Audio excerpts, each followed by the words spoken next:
All right, everybody, welcome to another episode of the Safely Extreme Cast. Let me just get the choreo on here. There we go. So, we are continuing our genre examination series. As always, I am Josh Placer from Game Wisdom, and my co-host from soon to be TM, something not Nexus Games, Sharky. Yeah, maybe we should just say from not Nexus Games. But yeah, hello everybody. Good to be here as always, and we're one step closer to actually finalizing the name. But still work in progress. But we'll hopefully in another week or two, three, we'll have it. Hopefully no longer than that. All right, but we are continuing our What is a Game or What is a Genre series here for the Safely Extreme Cast. The first episode was, of course, on What is a Roguelike? A question that has never been asked before in the history of the game industry, right? No, and definitely never in the history of your YouTube channel. Mm-mm. And we're going with the second, I guess, most popular question asked: What is a platformer or a platformer? And You mean question that's never been asked? Because we've never asked what is a platformer. Nor are we playing here on the stream. Nope. Nor Never. did I write a book on platformers as well. Nope. Never. Never That's ever. that I put into the pre-show sprawl or strawl, whatever it's called now. But the platforming genre is one of the oldest, probably in terms of mainstream audiences, probably the oldest one that mainstream developers and consumers know. It is a genre that has been copied, ripped apart, put back together, altered, changed, made more challenging, made more easier, did everything under the sun with. And Made badly. what was that? Made badly. Mm-hmm. It is a genre that a lot of people love to turn to for their first game. Be it a runner, be it a Mario like, be it a Crash Bandicoot like, be it a Bubsy like. Just copy Bubsy and you'll succeed, right? Yeah, there you go. But despite its age, despite all the many, many examples that are out there, it's still a genre that I think eludes a lot of developers as to what is a good version and what is a bad version. I know who could copy a Bubsy and make it succeed. Nintendo? Exactly. I know it's too late, but they really should have put Bubsy in Smash. That should have totally have been the last character. That'd have been hilarious. But the platforming design is something that it has become one of the most popular templates for new developers, student developers, and whatnot. Because it is a genre that has a very basic framework. You walk to the left, you walk to the right, you jump. There you go. There's your entire gameplay loop. But it is so much harder to do this genre right than I think other genres. Just because there's so many examples of it. It's not a genre like what we see from deck builders, or whatever the hell we want to call it, the Project Moon games, or even stuff like multiplayer, first-person shooters, etc., where do they really have Zool in Smash? He said they should have. Oh, there you go. But I don't think it's necessarily hard. I think that it's hard for a lot of rookie developers to realize that it's not just move left, move right, and jump, and just leave it as super basic. Mm-hmm. But I don't think as a overall the genre is particularly hard. You just have to have the knowledge that you need to have on platformers and realize that just those three basic things is not enough to be a good platformer. Nope, it is You not. you need good feel in all of those aspects, and you need multiple in at least one, if not multiple, of those aspects. And when Shark is saying good feel, what we're referring to is essentially the essence of platforming, jumping. There are as many different ways of having jump in your game as there are, snowflakes when it's snowing outside. Now, are all of them good? No. Absolutely not. And this, I think, this is something I spent a lot of time about in game design deep dive platformers.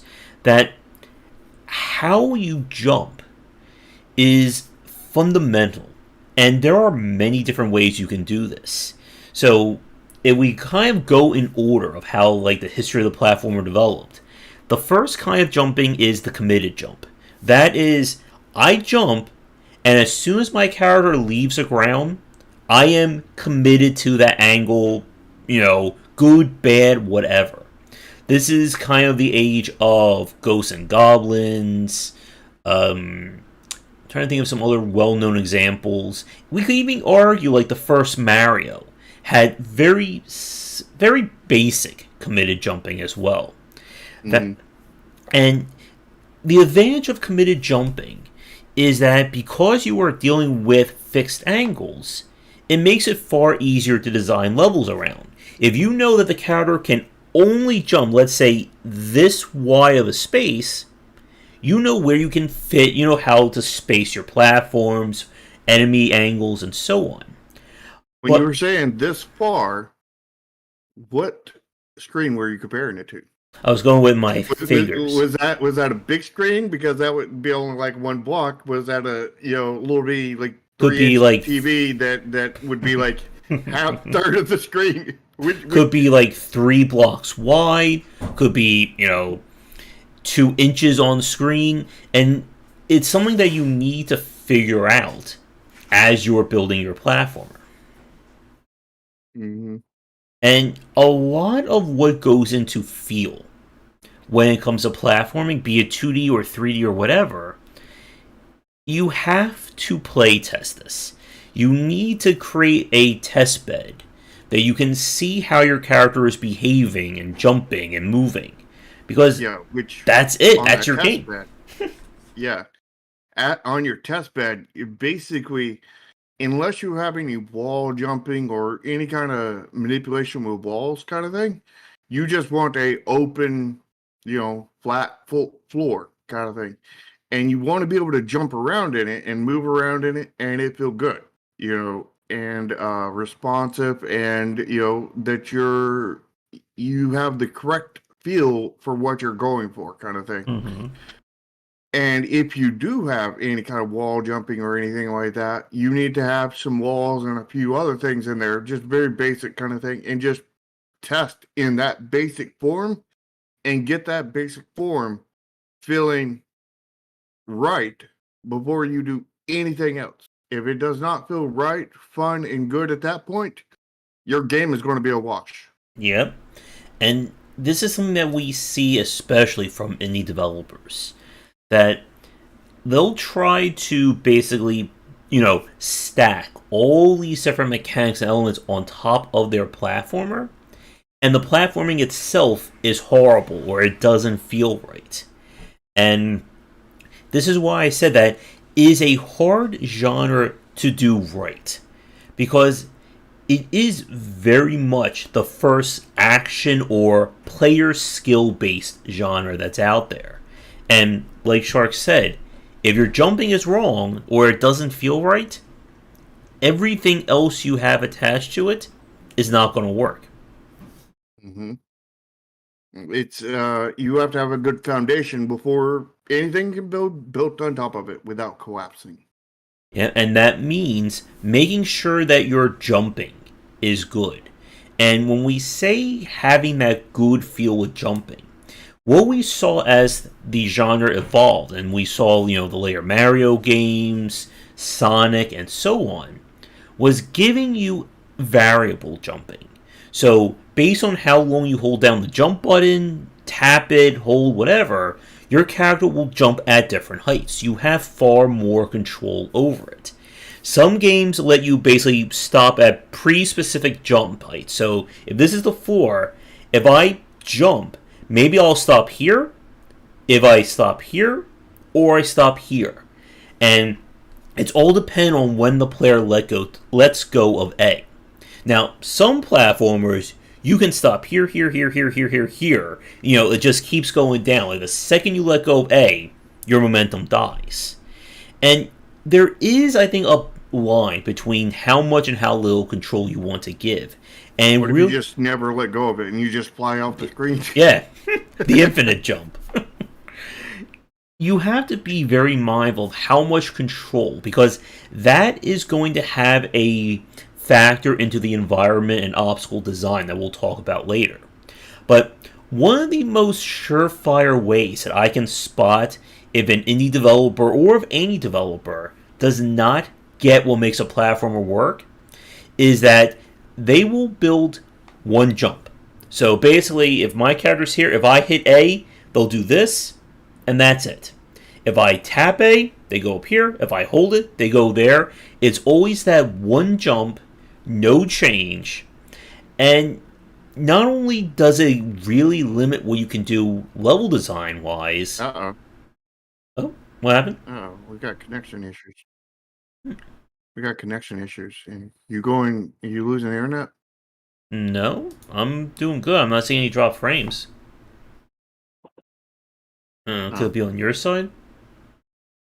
Maybe, but I'm not seeing any drop frames either. But I am seeing your camera die and the stream dying. Yeah, everything looks good on my side. I'm not noticing anything here on the YouTube chat or stream.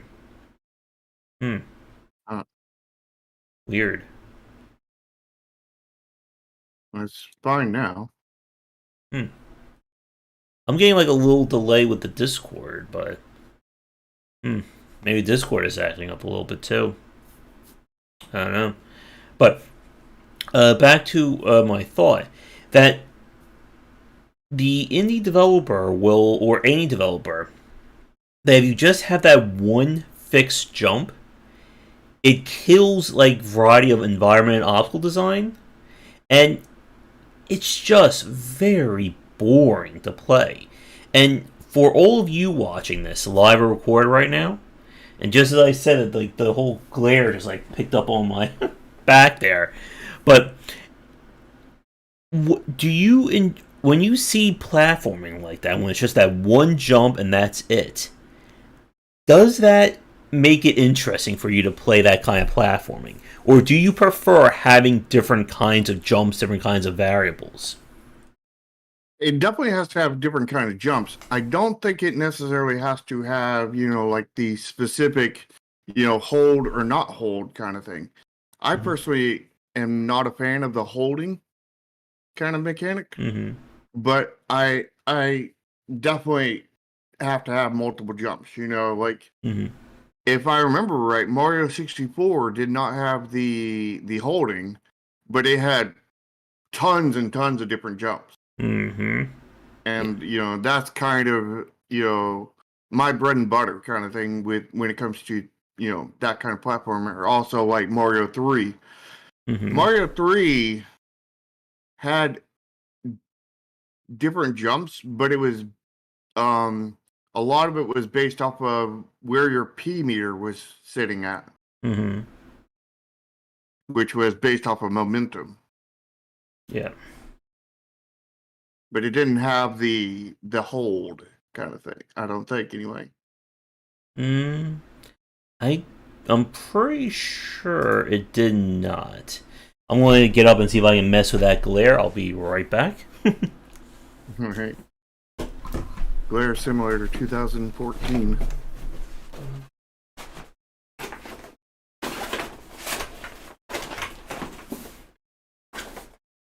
How's chat and everybody doing?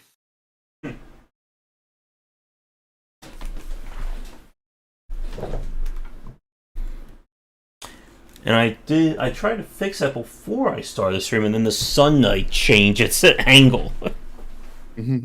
But yeah, like, Mario or 3D Mario, it was really built on all these different ways of manipulating Mario. And again, this is one of the reasons why we say that, just be Nintendo has often worked, because Nintendo has been one of the few developers that really got the joy of platforming, be it in 2D or 3D. Hmm. Um, Yeah, I mean, Nintendo is the king of platformers, essentially. mhm. And the reason why, and why people have tried to imitate them and they failed, one is that they really get the feel right. It is a pleasure to jump around with Mario, Luigi, Wario, anyone else you can think of. And then, What about Peach? yep, or a hover with Peach. But you jump and hover with her. Mhm. We still need Waluigi in a platformer. Mhm. But they also use that as a foundation for their level and environmental design.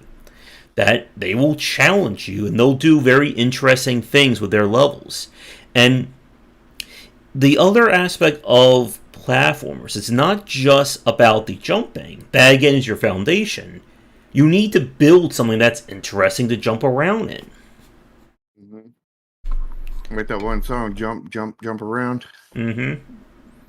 Because again, it may feel great to jump, but if your entire game is just a flat road with, one background, people aren't going to want to play that for 8 to 10 hours, right? Even if it's a flat road with 500 different backgrounds, people are not going to want to play it for very long. Mm-hmm. And environmental design, or actually, this is more specifically level design, is about figuring out different ways to challenge the player.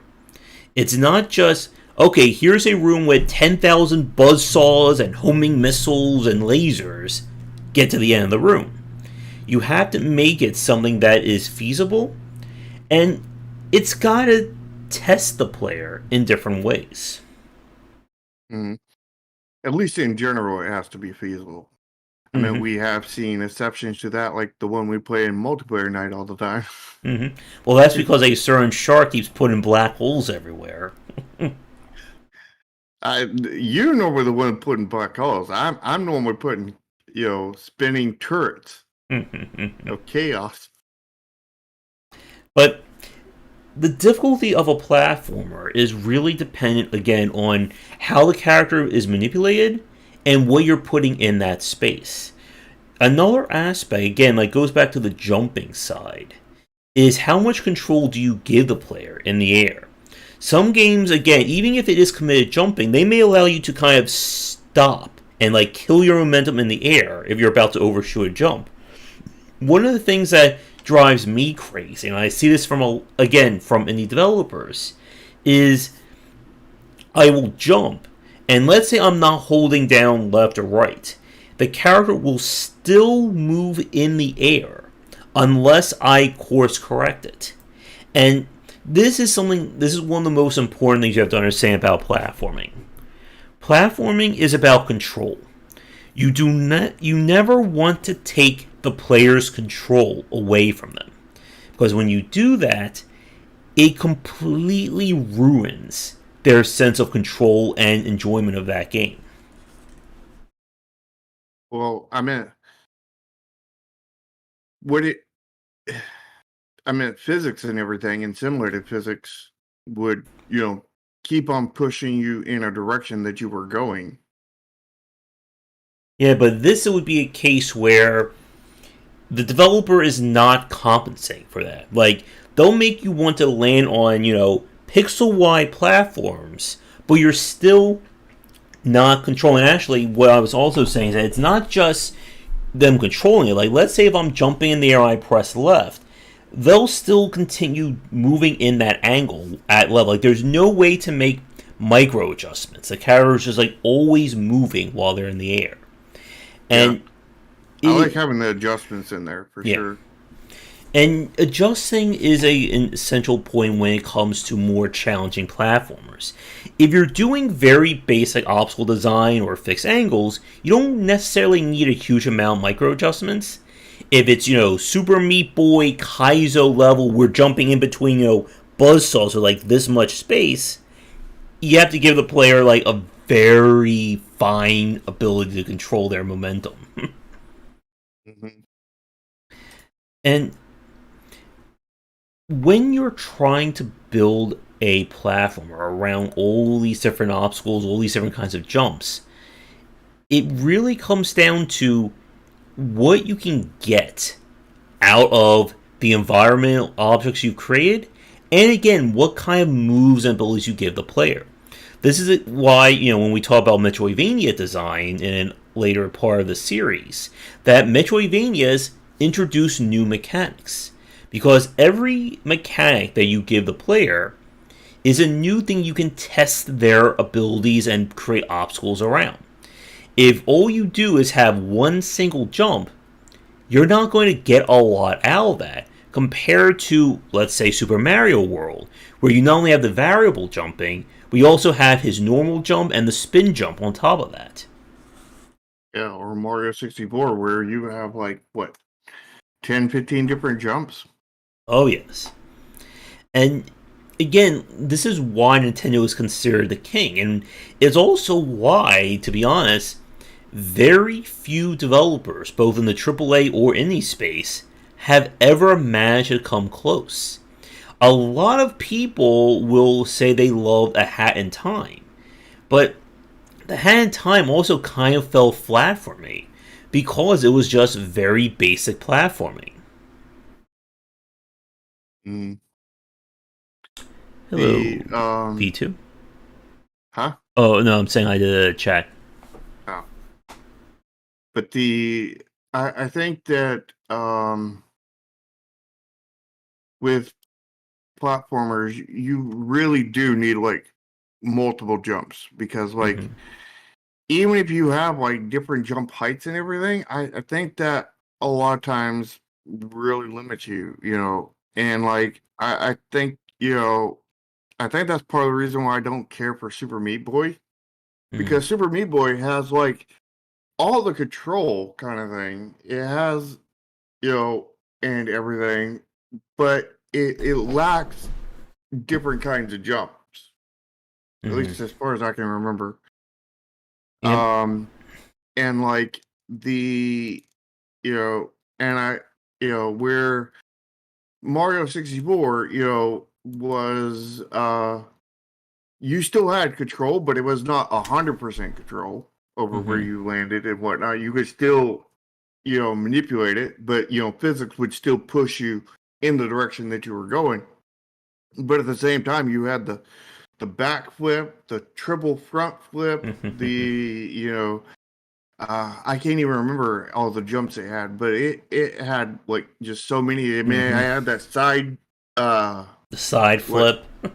side like somersault flip Mm-hmm. thing, and then there was the like the what was it, the Z jump or something, where you would squat down and then you would jump really Long jump. far. Yep.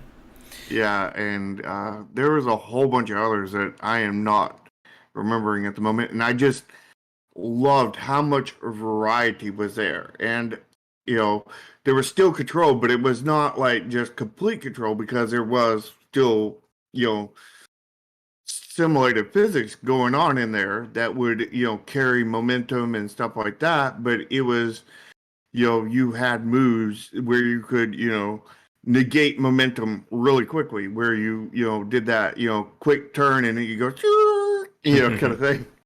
Yep. And like with Super Meat Boy and the N series, they're both what we would kind of call more like realistic physics when it comes to their platforming. That every bit of the momentum and velocity of your character is taken into account as you're making these jumps. And on one end, it really allows you to do a lot of variety in terms of micro adjustments and challenging the player. But on the other hand, it really limits what you can do mechanics wise. And we could even see in a similar way the issue between, Mario versus Sonic. Sonic had a very advanced, compared to Mario, physics system for how Sonic would behave, run, jump, and so on. Mm-hmm. But the problem that it faced was, how do you design interesting obstacles around that? And the platforming in Sonic just never really competed on the same level as Mario, would you say?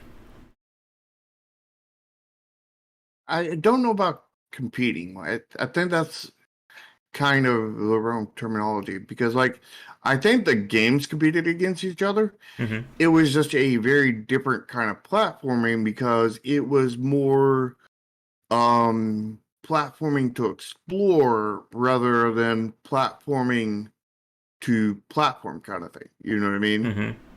Mm-hmm. Where Sonic was, more about speed and less about the actual platforming, but you could do the platforming to discover new areas, exploration, and stuff Mm-hmm. like that. So, like, they're very different kinds of platformers between the two of them.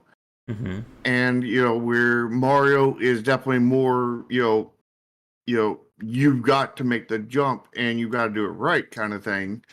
Where Sonic is more, you can explore around, you can go really fast, and at your own, Mm-hmm. risk kind of thing and all kinds of other stuff. And there's still platforming that's required, but it's not to the same level that Mario is kind of thing. But I would argue that when Sonic does try to get harder and they start introducing more specific jumping and more specific obstacles, it becomes more frustrating to play compared to Mario. Like, That's because of the speed involved. yeah, and exactly.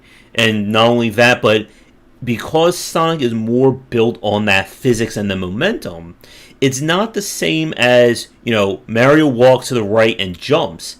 Sonic, he starts walking, he builds up that speed. So if you are in a complete stationary position, you're trying to make a jump, it becomes a lot harder. You need to get that momentum going. Well, But, some of the Mario games are like that, like Mario 3. yeah, But they're not to the same exactly. extreme that Sonic is because Sonic has extreme speed. You gotta go fast kind of thing. And the speed of Sonic is both Sonic's greatest strength as well as Mm-hmm. his greatest weakness at the same time. Oh, yes. Yep, and that has been a problem that has plagued the Sonic games for, what now, over 40 years. That the speed, they've never been able to get that equilibrium between super speedy Sonic gameplay and interesting challenges, mechanics, and, making the platforming feel anywhere near as good as Mario. And this is. I think I just came up with a way to do it though. Hmm? Is the problem is that Sonic has that Mario doesn't is the speed. Mm-hmm. And the speed basically shortens your viewpoint in front of you. So, Mm-hmm. if they had a mini map on Sonic, Yeah. you could see way farther ahead of you what's coming on the mini map as you're running, balls to the wall really Mm-hmm. fast. And I think that would actually fix a Yeah. lot of their issues. Mm-hmm. And when Sonic made the transition to 3D, the developers also suffered in terms of, again, trying to translate that speed into a 3D platformer. Because, again, if you've played any of the Sonic 3D games, their levels are very stretched out because they're trying to give that illusion of speed. But the problem is that speed makes it very hard to gauge when you're trying to make very precise platforming, and two, it's a lot of dead time in those levels. It's like I do a little bit of platforming, then I spend 15 seconds watching Sonic, zip zoom all around Then I do a little bit more platforming. Then I watch him zip zoom around for another 20 seconds. And it just never felt good to control. And that's kind of the mission statement for this entire cast. That if you want to make a good platformer, 2D, 3D, whatever, it has to feel good to control. Because if it doesn't, it's basically like trying to build a house on a foundation where, two of those foundational pillars have been completely smashed or cut. Mm-hmm. And what Shar said a second ago about having a mini map and the camera, that's another very important point. And this is one of those topics that, I could spend a few hours talking about platformers. It's why I spend a lot of that time in my book talking about platformers. What? What book? Game Design Deep Dive Platformers.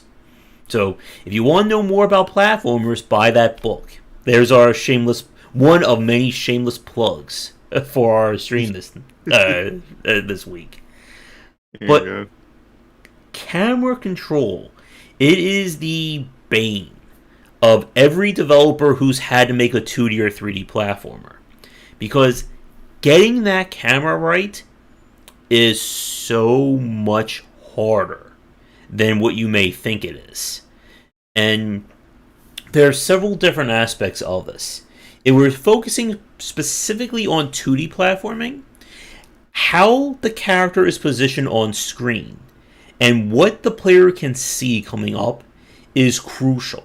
So again, pretend that my lovely little webcam here is a game screen. Most games will start your character in the middle. So I start walking to the right, I start walking to the left, and we're doing platforming like that. But at this position, if I am running full tilt in this direction, most likely I will not be able to actually process an obstacle that's coming. This was the problem that Sonic had. That when you start running in Sonic, it actually pushes Sonic more towards this side. And again, in order to give that illusion of speed. Hi, Mike. But the problem is that if I am right here, and let's say there's a spike coming off screen, there is no way, if you're playing this game for the first time or casually, you're going to be able to process that spike coming at you before it hits Sonic and does damage.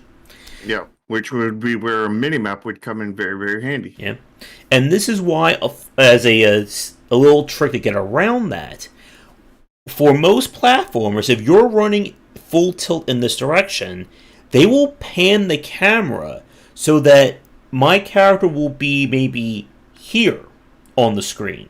Or if I'm running full tilt that way, I will be over here. Because they want to give you as much distance between what is coming at the player to where the player is on screen.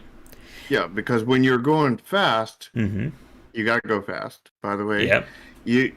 When you're going fast, you can't... everything that's behind you is pretty much irrelevant. Yep. And everything in front of you is extremely important. So you need to move the camera on the character to where you can see a lot of that forward space. And the more speed you have, the more you need to see what's in front of you, kind of thing. Yep. Which another thing they could do in the Sonic games is zoom the camera out the faster you go. Yep. Because make Sonic smaller, although there would be a limit to how small you'd want to make him. Yeah. And you have to be really careful with how that transitions, zooming in and out. Because that can become very disorienting if it's very fast. Yeah. And one thing that we didn't touch on yet that is also important is not only panning the camera left and right, but up and down as well. Because there are plenty of platformers that have what we call blind jumps.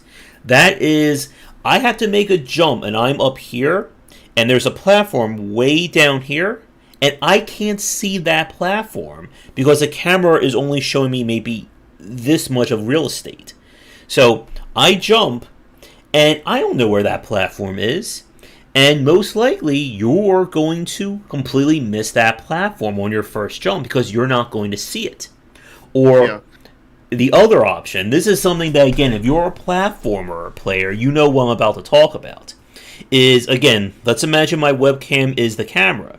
And I'm going to start right here, and I'm going to jump, and I'm jumping off camera, and I still need to direct where my character is going to land without being able to see where they are on screen. Yeah, I know Sonic, the original Sonic, had a good mechanic where, like, if you hold down kind of thing, Sonic Mm-hmm. would actually pan the camera down and you would look Or below you, pan or up. hold up and it would pan it up. Mm-hmm. And if you're going to do jumps that are going to change your elevation at that extreme, you either need to pan the camera, or interestingly, we're even seeing Kaizo players adopt this, that they will do coin trails. Now, some of them will do coin trails to troll you. They'll say, follow these coins, and you're falling into a spike pit. But you need to give the player a way of knowing what's coming up, because otherwise, you're just platforming in the dark. And, that's easy to do, right, from our Ultimate Chicken Horse play.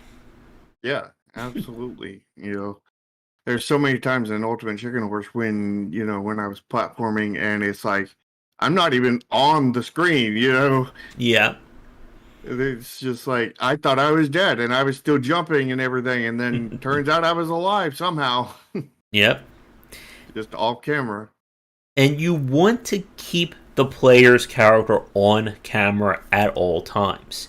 But more specifically, if we're talking about 3D platforming, you need to give the player the ability to judge perception or judge what plane they're on. And this brings up the ever popular topic of shadows. If you're going to do 3D platforming, you need a shadow. And the shadows, again, whatever, and again, I can't really show 3D on my camera here like this, but if I'm jumping, I need to see where my character is going to land. And that requires not only the shadow placement, but also the angle of the camera that you're showing the player.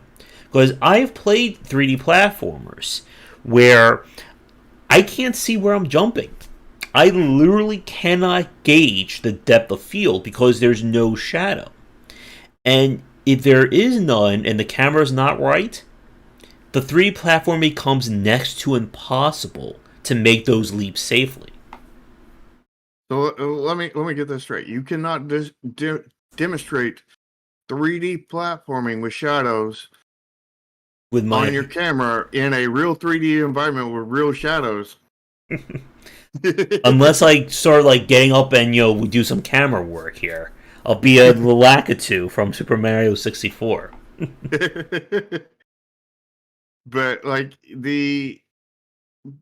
shadows are also, I think, important in 2D, but they're nowhere near as important as they are in 3D because Mm-hmm. they're your game is kind of dead if there's not if there's not a shadow in a 3D one, but Mm-hmm. you can live without a shadow in a 2D platformer, but it would always come in handy. But the 3D is it's a must have. You have to have that shadow. Yep. If you don't have that shadow, you're screwed.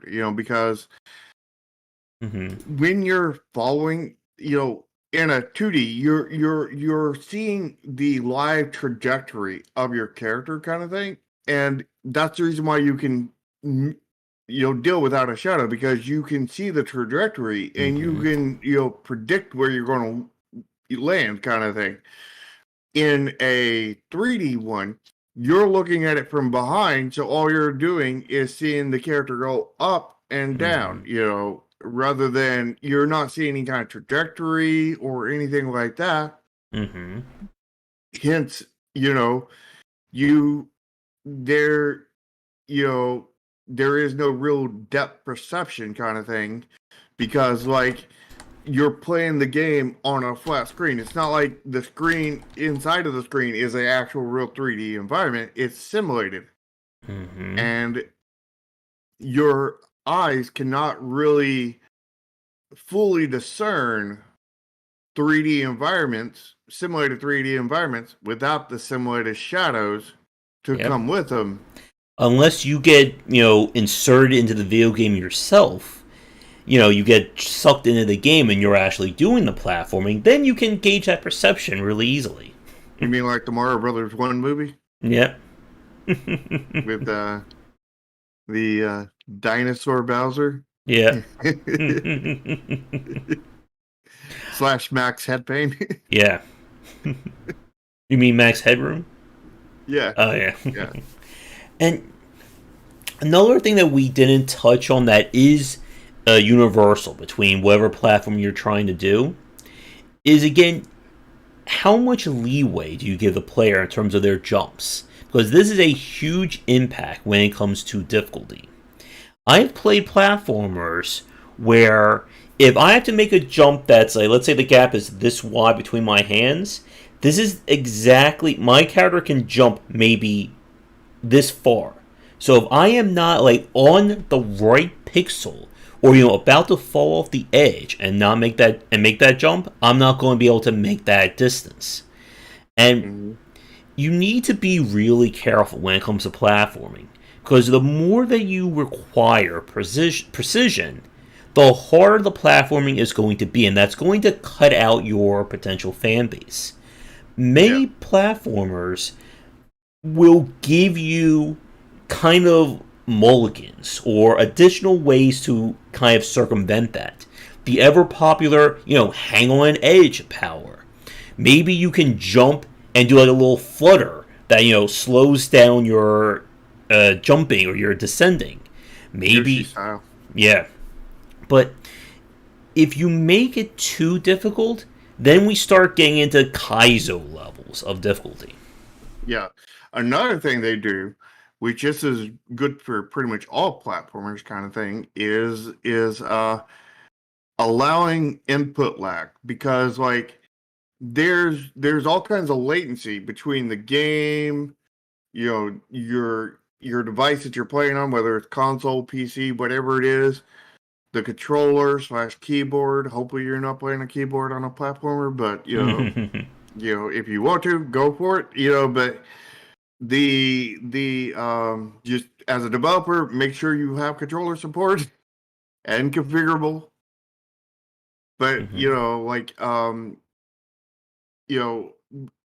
there's not just that, but there's also latency inside of your the human body. There's from the screen into the eyes into the brain, has the brain process it, send the synapse to your hands so that you can then push a button and then button pressing time, and that time is not a short time.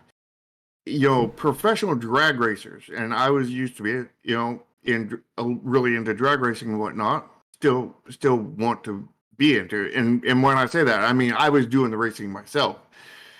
And the thing is like the normal tree is set up to, and we call it Christmas tree. That's the thing with all the lights that judge your reaction time. Your normal reaction time for a normal tree, as long as you weren't doing a professional tree, was set up to be your reaction time was set up to be 0.5 seconds.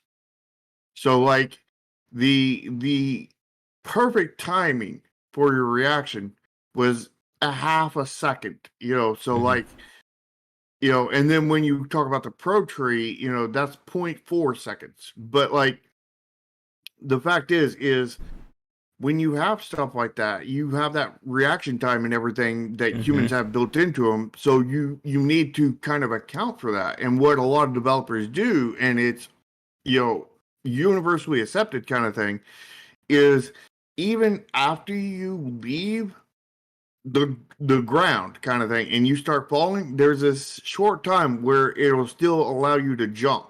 And a lot of like, there's not really like the quote unquote technical term for it. Some people call it coyote jumping, named after Wile E. Coyote, when he can still run before he realizes he's off the cliff, and then falls down at that point.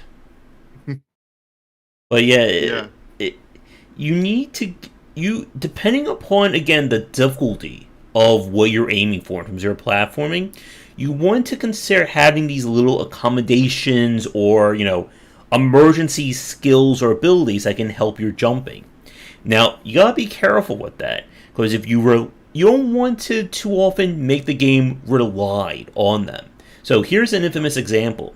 There are plenty of older platformers that require you to jump and you have to like hang on the edge and then pull yourself up. But some of these games they make the hitbox for this edge super specific. So there are cases where you'll jump, your character will hit the edge, but they hit the right angle and they'll fall down. Like it becomes a nightmare. I remember Stargate for the Super Nintendo had that issue. The Flintstones game that I recently played, not the classic Hanna-Barbera Flintstones, but the one based off the movie Flintstones, was a nightmare in terms of getting that hanging to work. Yeah, And that's a hitbox issue, yeah, where you don't have big enough hitboxes to, initiate the grab. mm-hmm. And, hitbox collision is a very big thing, Oh yes.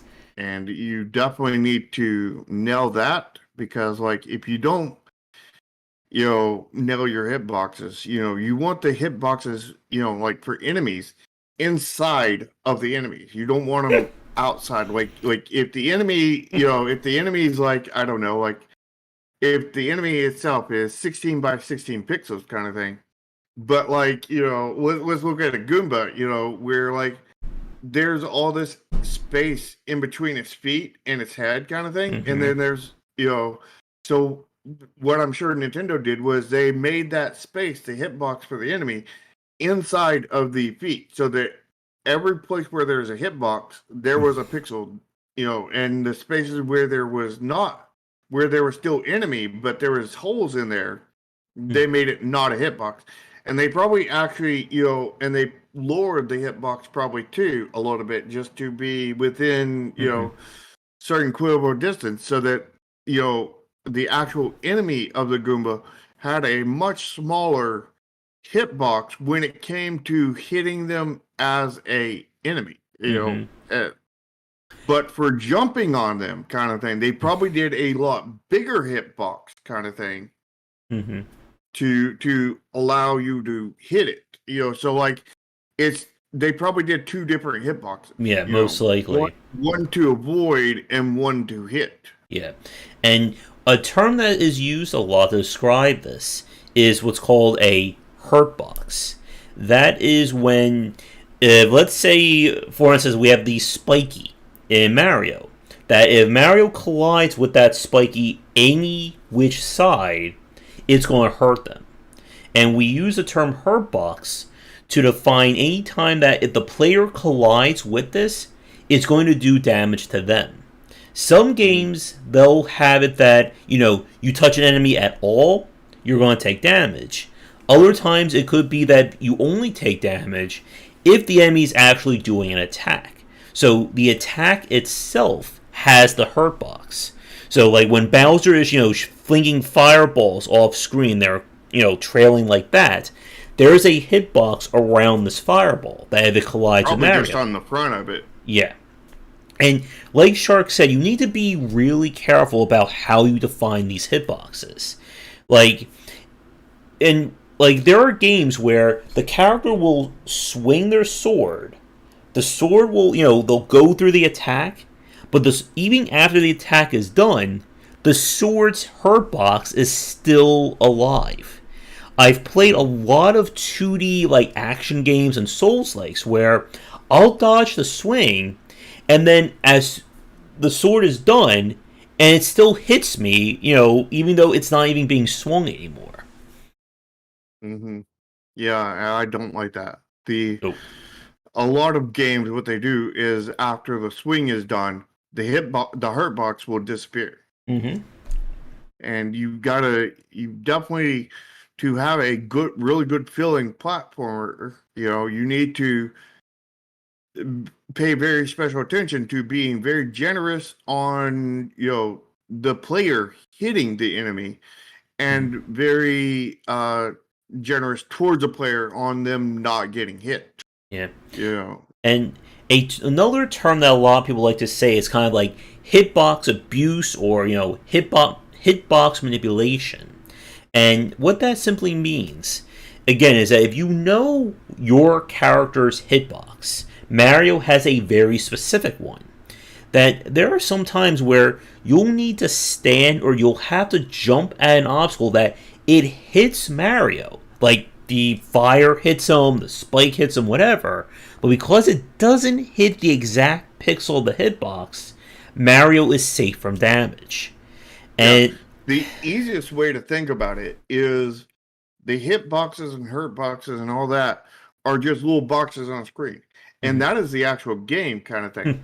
And then there's sprites overlaid on top of the hit boxes that are often bigger than the hit boxes, or bigger than the hurt boxes and smaller than the hit boxes. And those overlaid sprites are what you see that are attached to the hit boxes and hurt boxes, but they're not an exact representation of it. Is it just shapes and boxes? Yeah. And again, the harder you make your platformer, one, you need to give the player as much control as possible, and two, you need to be very careful in terms of just how high you are willing to go in terms of that difficulty. Like I said, there are a lot of Kaizo games out there. And Kaizo platforming is very much built on you need to do 300 steps 100% perfectly. If you mess up one time anywhere, you're going to have to restart the whole thing. And there's so many games that are... I would say Kaizo is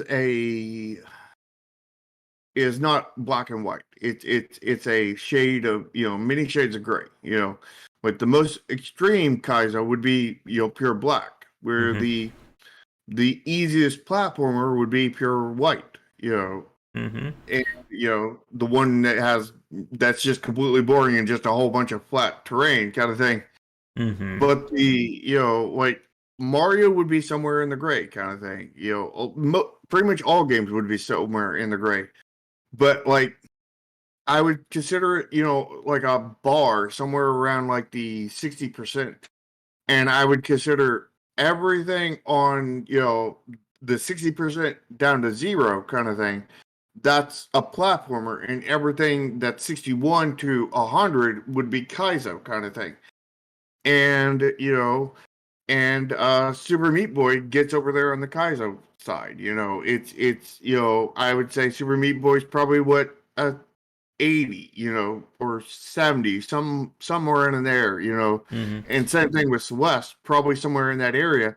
It's not full Kaizo, but it's Kaizo adjacent, but it's on the Kaizo side of the spectrum, and kind of thing. Yeah, and like games like Celeste, like they are really like on that line of what like a mainstream Kaizo game could be. And again, they're not on the far extreme, but they're on the Kaizo side. Yeah, they're on the Kaizo spectrum side of the spectrum rather than the platformer side of the spectrum. And again, like it really depends on the audience that you're trying to aim for with your game. And that takes me to one topic or one part that we haven't talked fully about yet. And as a time check, we are about like 53, 54 minutes in. So you think maybe another 15 minutes, give or take? Probably. Okay. But before you move on to that, there's something I want to talk about Kaizos.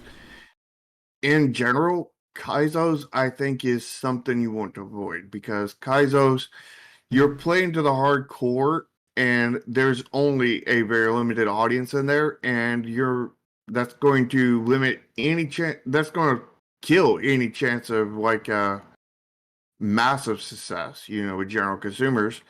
And it's going to limit your chances of success, period. Like, because Hmm. you're only dealing with the hardcore. And, you know, depending on your connection, your marketing and whatnot, you know, building something on the Kaizo side will potentially kill your game, but it's not, black and white, but like it is odds wise, it is not it's lowering your odds. Anything on the Kaizo Hmm. side of the spectrum is lowering your odds for commercial success. Yeah, and again, it depends on the audience that you're going for. If you're trying to make the ultimate Kaizo game, you can certainly do that, but do not expect it to sell anywhere near as good as something like Shovel Knight or a Mario or anything like that. Or Yeah. the big difference between a Kaizo and, not mechanically, but like the big difference is the skill ceiling and the skill floor kind of thing, where Mm-hmm. the skill floor and skill ceiling of a normal platformer are normally have the skill floor is normally pretty low. Mm-hmm. The skill ceiling's normally pretty high. When you're talking about a well designed one anyway. Mm-hmm. And then when you're talking about a Kaizo kind of thing, the skill floor is probably close to the ceiling of the regular platformer, and the skill ceiling is probably again close to the level of the skill ceiling of the other one, just a little bit higher. So it's a Mm-hmm. much narrower band, and when you narrow that band, you're narrowing the audience you can target. Yeah. And as a additional point on that, having assist modes, infinite jumping, bonus hits, stuff like that, it's not going to solve that problem. No. Because people who play platformers, most of them, if they feel frustrated with your game, they're going to quit. They're not going to feel the desire to play through the game with infinite jumping or infinite damage. While those Yeah, modes can. and all that just feels like a cheat mode. Yeah. All that does, it may help people get into it, and there's certainly a case to have that, but if you design your game under the assumption that everyone's going to use the assist mode, you're kind of hurting your game's design. The assist Hmm. mode, think of it as the last possible option. You don't want to make that, something that everyone should just immediately turn to. Your game should be designed well enough that they shouldn't need that. Yeah. The reason why I say that platformers would be better than a Kaizo is because tutorials. Mm-hmm. Because when you talk about onboarding a player kind of thing, you don't just you never run into an RPG or anything like that, or a roguelike, besides the point where they're going to just kill you on purpose kind of thing at the beginning to show you that there's death, but then they go to the real game after that. But like outside of like stuff like that, no game starts at like final boss territory of difficulty. Mm-hmm. Never do you start an RPG and then you fight a boss, that is level 99, and right at the start, and you lost. Well, go grind for 99 levels and then come back and fight it. That would be horrible. And that's kind of what Kaizo does, and the fact of having the lower skill floor, that allows people to transition their skills from from soft skills to medium, Mm-hmm. low skills, and then to medium skills, and to medium high, and then to high, and they there's that progression kind of thing of onboarding through mechanics and practice and everything, where most pretty much every Kaizo I've ever seen, Mm-hmm. you're starting on high to begin with, if not. medium high, and and it just gets more crazy from there. And not only that, but in Kaizo games, because of how specific the obstacle design is, you're not really able to learn it as you play. Like in a good Mario game or a good platformer, the player's skill grows as they play. They become more accustomed to the physics, they know the mechanics, they get the obstacles, and they get better at the game. Mhm. Because of Kaizo and how specific it is, every level is basically like restarting back at zero because you need to learn specifically what you're going to need to do in that level. So if you don't already have that super high skill floor that's required, there's no hope of you ever being a Kaizo game because Yep. it expects you to be at Grandmaster level from the word go. Whereas Yep. most platformers, they may save the Grandmaster challenge as the post optional. You cleared 100% of the game. Here's one final ordeal for you. Yeah, but they still have it, Mm-hmm. and that's where I think that platformers have the advantage over Kaizo. Kaizo. Yeah, because Kaizo just gives you master level, and that's all they give you. Where platformers give you beginner, intermediate, Mm-hmm. skilled, advanced, and then master kind of thing. You still get the master that you get from the other one. You just get a lot more on top of it, and I just think that's better overall design. Mm-hmm. Yep. And And it also appeals to a wider audience because you know the normal consumers kind of thing can get in there on the bottom level, and they can actually play and enjoy your game. Where they can't do that in the Kaizo, they will bounce off of it and quit. And maybe you'll really, if your game's really compelling, maybe they'll keep on going and advance their skills up to the level of the master kind of thing, and then get to the master level and beat it. Maybe they won't, maybe they'll quit before that, but maybe they still really enjoyed their game. Because like there's so many games that nobody beats kind of thing, that or that not everybody beat it, because pretty much there's not very many games where people actually, a high percentage of them actually beat it kind of thing. But there is a high percentage of games that people like that they didn't beat. Mm-hmm. Oh yes. And player churn, as I talk about in my completion critique show, is very real. And Mm-hmm. if the player feels like they don't have a way to proceed, they're confused, or they just don't have the skill level for it, they're going to stop playing. And And if that's within 2 hours, they're probably going to refund. mm-hmm. And Specifically, and especially if it's in the first like 10, 15 minutes, oh, they're almost guaranteed to refund. mm-hmm. Because again, a lot of people don't want to feel like they're being punished by playing this game. Yeah. And hello, Cesar and Frankie. Yep. It is a tough balance in terms of how challenging you want to make a platform, be it 2D or 3D. Because, like we've said, it is easy to do the extremes. If you want to make a platformer that's just literally you walking from left to right, you can do that. If you want to make a platformer that again is like those super troll Mario Maker levels where it's here's 100 of those like fire wheels or fire lines that keep on going in like different patterns and direction, jump through it, you can do that. But You could also do a hybrid of that, mm-hmm, and it's something that we haven't really seen, but at least I haven't seen. But a hybrid would be something that looks like a Kaizo, like the crazy troll Mario levels, mm-hmm. but they're not hard.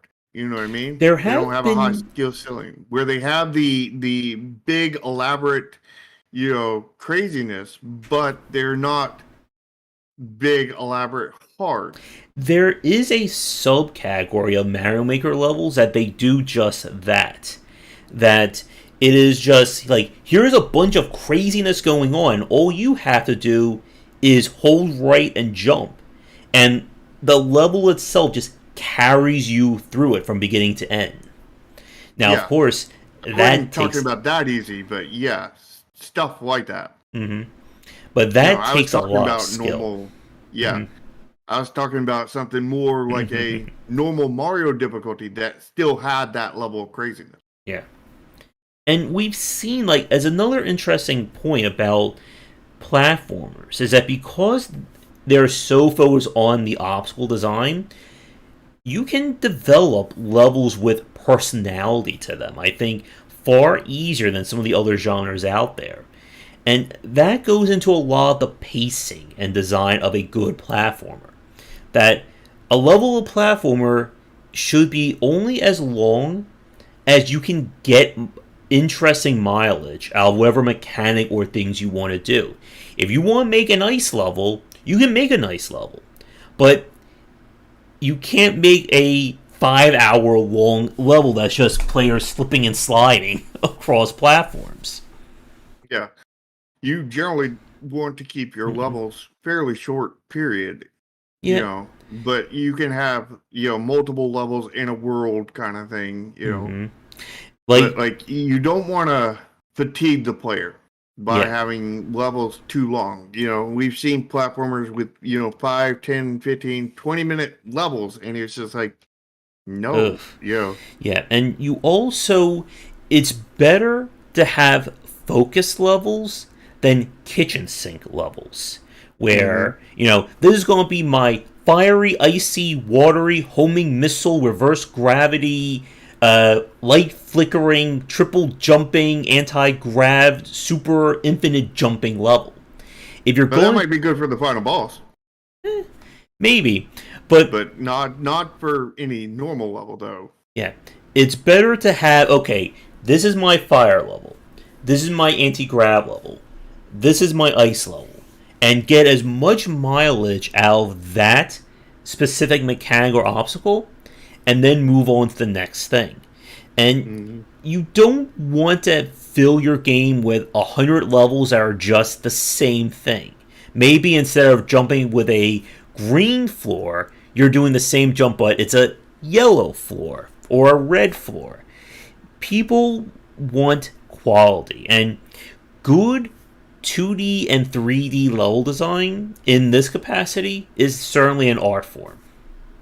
Yeah, you definitely need to hire a good artist to get your world design and everything in there properly, because like each area needs to be uniquely identifiable. Mm-hmm. That each level needs to have its own character kind of thing. Now that doesn't mean you can't use sprites or anything, because you absolutely can and probably should use Mm-hmm. tiles and stuff like that. But like you every world, every level needs to feel like its own thing. It needs to, like you can, despite Mario level 1-1, 1-2, 1-3, and 1-4 having the same exact tiles kind of thing. Mm-hmm. They all feel uniquely their same, because you can, if anybody who's played that can think about to each one of those levels, and you're like, yeah, that's Mm-hmm. a completely totally different level. And despite it using the same tiles, using the same kind of level of skill and tactics kind of thing, I guess. Mm-hmm. Yep, and as a very interesting point, that a lot of the Kaizo developers, especially the Mario games, have done a really great job of exploring the mechanical variety there is in Mario. Be it, insane underwater levels. Uh, I was watching the run of Grand Poo World too, and they do some very innovative things with, again, Mario's basic mechanics. And if you're developing a 2D or 3D platformer, don't be afraid to experiment, especially if you're trying to make something that hasn't been seen before.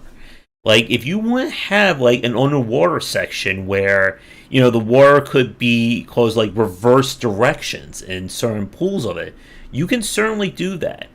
Don't be afraid to tweak or have elements that change those basic mechanics in unique ways, and then explore that line further. Because, again, you want to get as much mileage out of all your mechanics and all your obstacles as you can. Because if you don't do that, you're going to end up with a platformer that maybe it could be 5 hours long, but there's maybe only 40 minutes of actual content.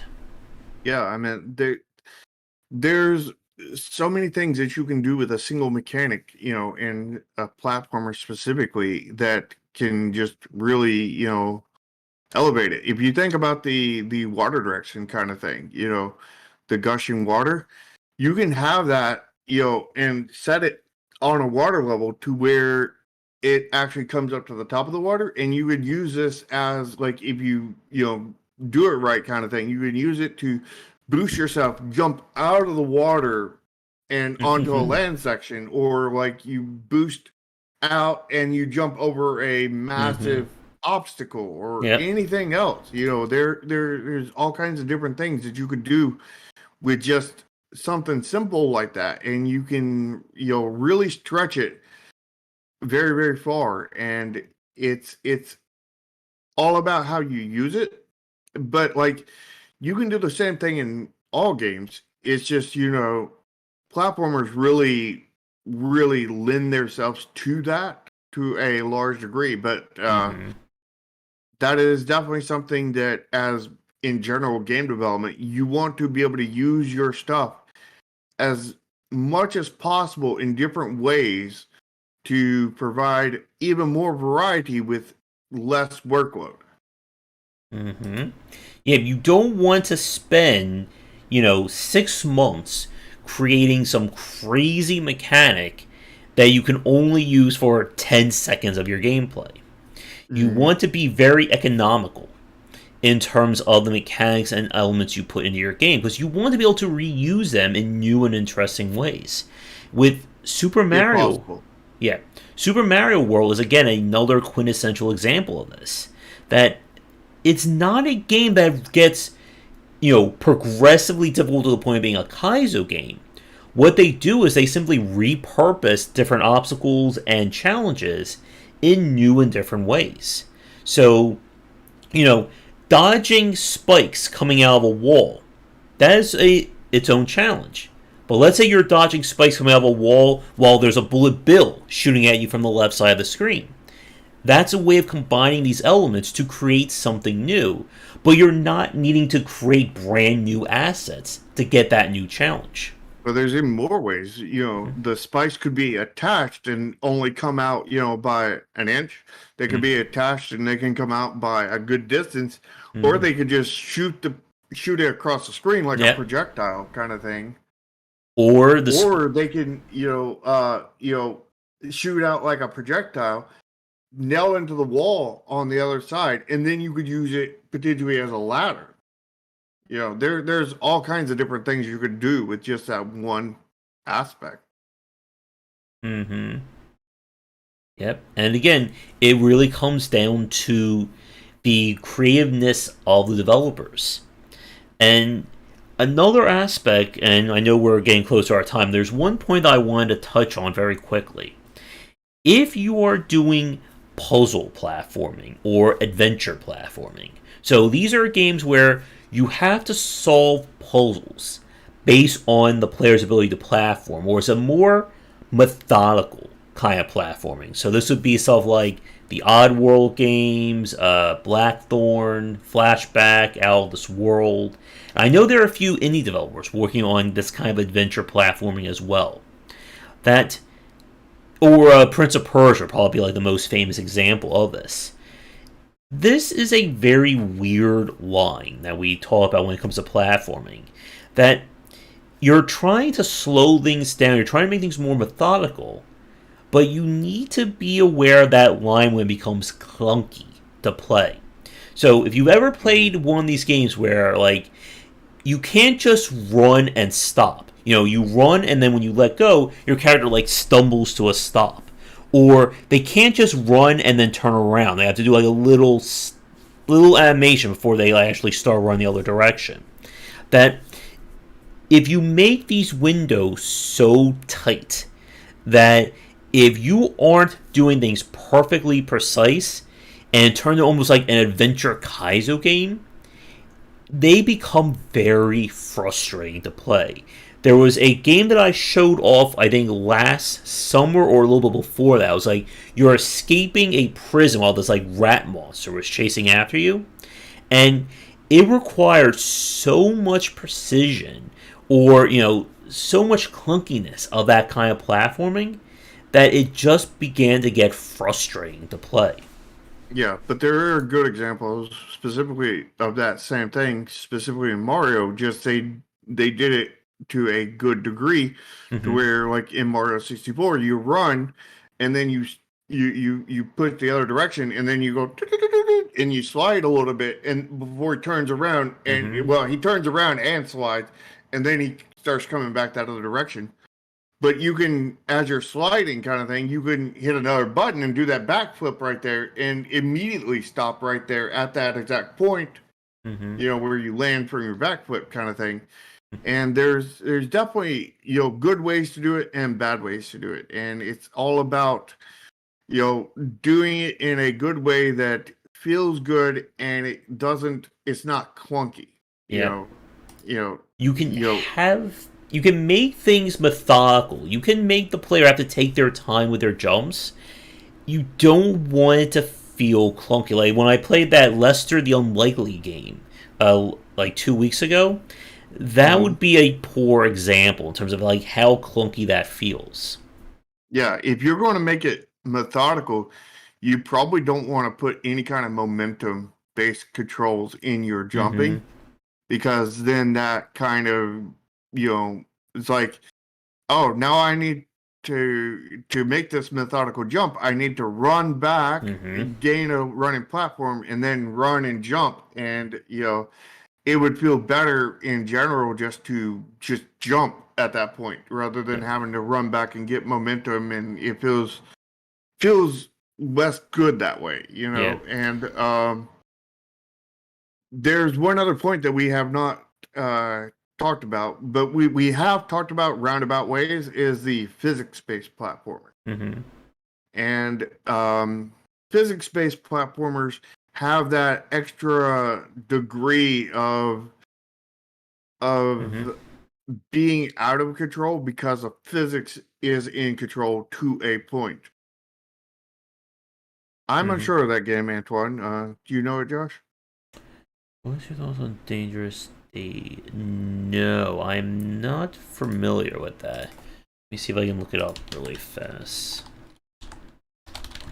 But on the physics platformers,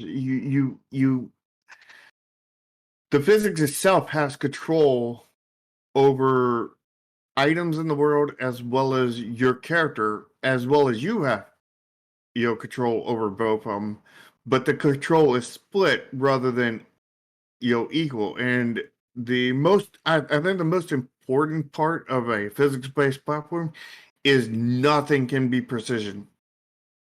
Yeah, you gotta be, again, unless you can give the player like complete micro adjustments, like in Super Meat Boy, and even then, that can be very hard to land precisely on. It was one of the reasons why, and again, like another interesting aspect that kind of is another mission statement of our, or the theme of our cast this week. Every platformer is different. And again, you can watch somebody play 20 different platformers. It may look like they're doing the same exact thing on each one, but it could be demonstrably different. If you like, here's a good example. If you ever want to study that difference, play Super Meat Boy and then go play The End Is Nigh. They both look almost exactly alike. They're both designed by Emmett McMillan. They're completely different in terms of their platforming physics and the platforming design or the obstacle design of them. But for the non-masochists, which two games would you recommend them play? Mm, If we're talking about trying to see the difference, Hmm. well, I guess one easy thing would be Super Mario Brothers 3 and Super Mario World. Two Mario games, two completely different forms of physics, and two completely different forms of environmental design. Yeah, I loved Mario 3. I couldn't get into Super Mario World. Yeah. And again, that is what we've talked about in terms of the difficulty of making a good platformer and why feel is so important. If all you're doing is watching footage of other people playing platformers, you will never learn game feel from that. Yeah, You yeah, have to play them. yeah. There are certain things you can learn from watching and certain things you can't. And feel is one of the ones that you really can't learn without playing it. I mean, if you're really, really good at reading it, you can get an Eh, idea for feel, but you can't get the feel. yeah. Like if I watch Josh really close, I can be like, you just, it looked like there you were sliding kind of thing Hmm. and not stopping, and you looked like you were trying to stop kind of thing. But that's about all you can get. You can get like, you know, the perceived lack of control, I guess would be the easiest way to say it. And but and a few other aspects, but you cannot get the full image without actually playing them. Yeah, it would be like trying to learn the differences between playing Super Mario Brothers and insert LJN platformer, and trying to read the differences just by watching footage. Yeah. And Or even as a like to get that little bit of stuff that you can actually read, Mhm. you have to be pretty dang skilled at reading, you know, Yeah, game design from games to even get anything from it and if at you all. So like in general, when you're talking about game feel, hands on is pretty much the only way. But there's many games genres that yeah don't really depend on that. yeah Like anything turn based. oh yes, but if you really want to see pain in terms of 2D platforming physics, play The Simpsons Bart versus the Space Mutants.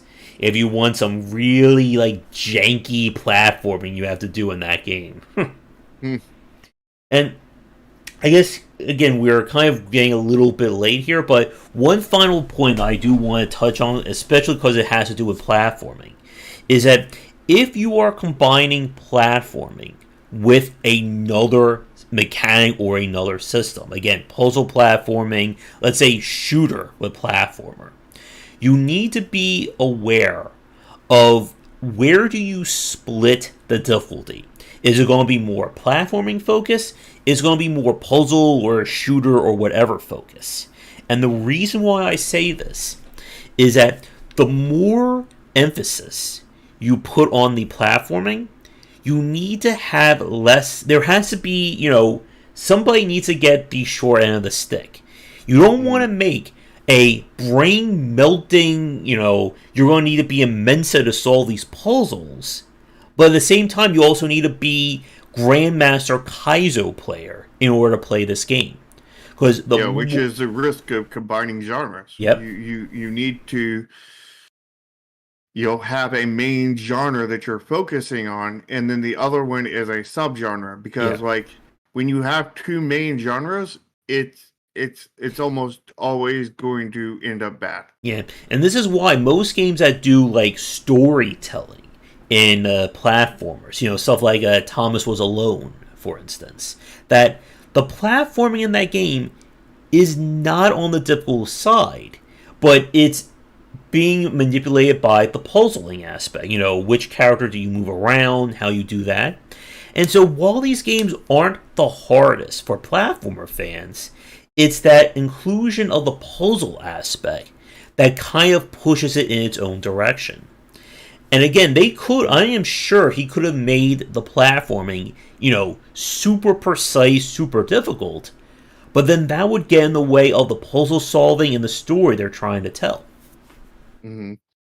When your main focus is storytelling kind of thing, you don't want to get in the way of that. You don't want to block people from getting to more story because they need to get good at jumping, kind of thing. You need to have the platforming be more lax, kind of thing, so that they can progress through the story easier. You Yeah, know, and because the when the focus is on the story, then you need to focus as a developer getting players through the story, not preventing them from getting through the story. and again, to build on that, even if you are focusing on story, game feel still matters Yeah, because absolutely. it doesn't matter if you are trying to tell the most heartfelt story that will make people cry if controlling the Everything is character. jank. Yeah, and again, I could spend another like hour or two on this topic alone if people really wanted me to like get started. We haven't really begun But yet. but if you're focusing on story, you want that skill floor to be very, very low. But there still has to be mechanical Uh, interaction there. yeah, yeah, absolutely. And this is why, if you're trying to make action based gameplay, 2D platforming, hack and slash, first person shooter, whatever, you need to play these games when you're doing research because you have to get that feel right. If Yeah, there's another aspect to this is there's not only the main genre and subgenre, there's elements kind of thing. mm-hmm, You can, if you're doing a story-based puzzle game with elements of platforming, then game feel is nowhere near as much. Control, platformer feel is no longer really all that important because your focus is on the story and on the puzzle kind of thing. And then just every once in a while, maybe once or twice per, every so often kind of thing, you do platforming kind of thing. You still need some good feel in there, but it's nowhere near as important because you're barely doing it. And, so the more you're doing it, mm-hmm, the more you're doing an action kind of thing, the more the better it needs to feel. The better it needs to be involved. The because this is going off topic, but mm-hmm, that's the reason why we talk about UI being and UX design being so important in mm-hmm, every game because the fact is UI and UX is something that you're interacting with all the time. And if that's off-putting, then you're interacting with mm-hmm, something off-putting so many times. Now, yep, if you're only jumping, once every, 10, 15 minutes, then the feel of the jump really doesn't matter all that much, yep, but if you're jumping every 3 seconds kind of thing, 10 seconds, mm-hmm, the feel of that jump is so important. So be mm-hmm. sure you know where your focus is. Be sure you know how much of something you're going to do, and the more you're going to do that something, make sure the better it feels. Mm-hmm. And again, you have to be able to read that mark and know who you're aiming for in terms of your platforming. And again, we'll probably be Mhm. returning to that comment for every genre we're going to talk about in this series. But like there was that game we played, a Blue Fire, which was like this super difficult 3D platformer. And like there were cases where they were having me to make jumps, and there was no way for me to actually gauge the perspective of where I was supposed to land. And yes, that makes it hard, but it makes it frustrating as well. And people don't want to be frustrated by your design. Yeah, frustrating is what you want to avoid in literally every game design. Mm-hmm. Every game that you make, you want to avoid frustration because it is so easy to make a platformer that is extremely hard Mm-hmm. and extremely frustrating. That is like the easiest thing you could possibly do. Yep. And it's what we see a lot of times from rookie, newbie, developers kind of thing. Somebody who just, makes it very hard and very frustrating, because actually the easier the game is to beat, the generally the harder it is to make it. Mm-hmm. And the less frustrating a game is, the harder it is to make it. So it takes skilled game developers to make easier, less frustrating games. So, Mm-hmm. and a lot of people think it's the inverse of that. The harder it is, the more work it takes. It's not. It's actually the opposite. Mm-hmm. Because like you have to get doing all the stuff that makes it less frustrating and easier means that you have to take into consideration all the facts, all the things that makes humans humans kind of thing, and you've got to adjust for them and sync to them and calibrate and all these other words that are around just reforming how something is designed kind of thing. Like Mm-hmm. if you were just to think in a general sense kind of thing, you know, if you look at a shovel kind of thing and the handle has just a flat plastic covering kind of thing that's really hard kind of thing. That's really hard, but it's super easy to do. Just put a layer of plastic over it that's smooth and you're done. But to make the handle that is comfortable, that forms to your hand and everything, is so much easier to hold and less frustrating, less blisters, less a lot of things kind of thing. Things that are made for the human hand take Mm-hmm. so much more engineering and Yep. thinking around the human condition, where the fingers will interlock, where each thing will be placed. And like it is so much harder to design something that is less frustrating and easier to use than Mm-hmm. it is something hard to use. Yep. Definitely. And it's why you have to give the player as much control as you can over their character when you're doing good action based design. Because we've Mm-hmm. seen games where, you just tap the A button to jump, the character jumps like 30 feet in that direction. Or, I'm just trying to walk over to an edge, and then, my character does like a dive roll instead. Yeah. Because we've never done that in a open world game, right? Or an No, Assassin's never. Creed. But we are getting off a little bit off top, and I think this is a good point to wrap things up for this week's show. Do we have what we have set for next week's genre yet, Shark, or do we have to go back to our lists? uh, we do have something set up. So next week's podcast will be about 2D action, 3D action games, and Souls games. Should be a Ooh. very interesting one. Oh, yes. What is a Souls like? What is an action game? Oh, yeah, and there's a lot that I can talk about there. I do want to do a book about action design at some point, too. So we'll see. But But will you get good? don't know. You'll have to tune in next week. But we're going to wrap things up here for this week's show. So thank you everybody for watching this live or recorded. If you would like to follow us, you'll find all the information and links in our respective descriptions.